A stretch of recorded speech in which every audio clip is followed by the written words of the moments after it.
Take number 69. Reader, you don't know me, and I don't know you, but I couldn't bear the thought of passively hearing someone else's agony and pain every night in the cell next to me. My name is Bob.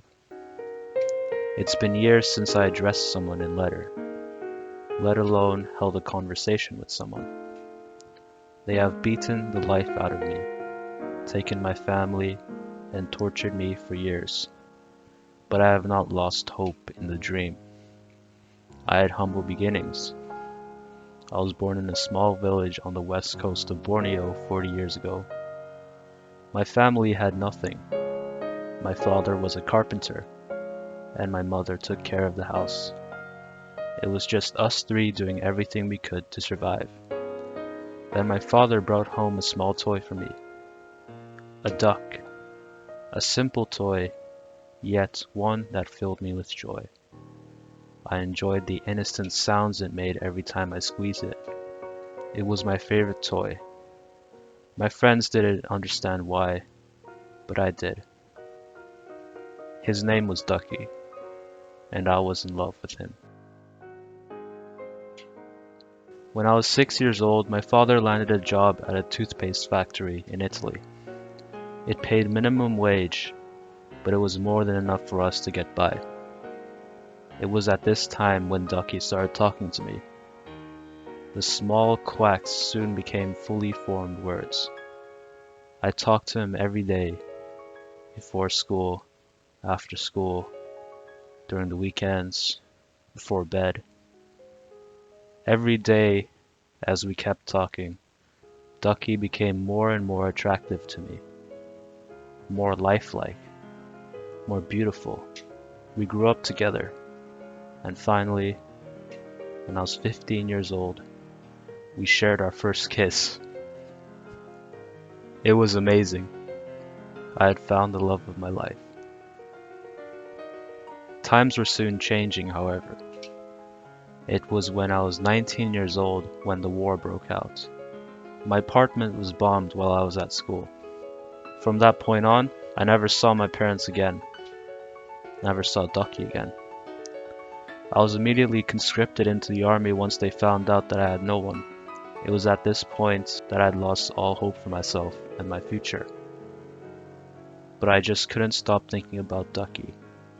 Wherever I went, on the battlefield, in the trenches, in the barracks, in the army bed, every night I'd think of Ducky. I missed his beauty, his elegance. I missed his warm comfort of his webbed feet around me, his crows tingling my chest as he held me in our weekly cuddles.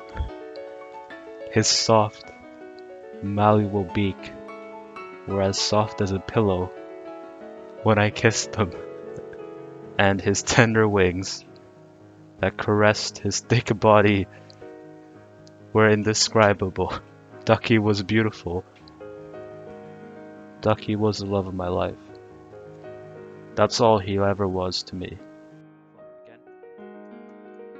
I was captured on the battlefield, having been wounded by a sniper whilst retreating.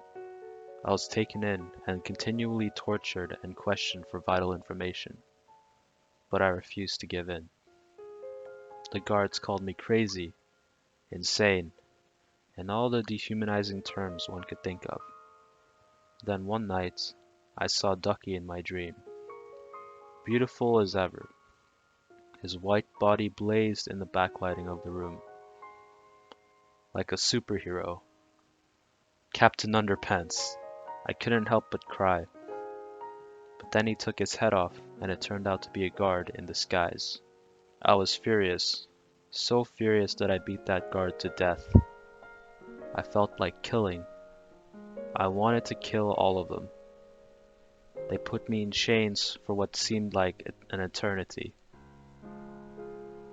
But then I woke up, drenched in sweat, unable to process what I had just dreamt.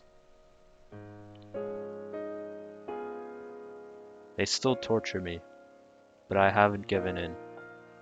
The truth is, I'm dying. My body can't take it anymore. My legs feel weak. I haven't seen light in years, but I believe in the dream. The dream of Ducky. The ultimate dream. The dream of love. The dream that I will see him again one day in heaven, where we will embrace each other once more.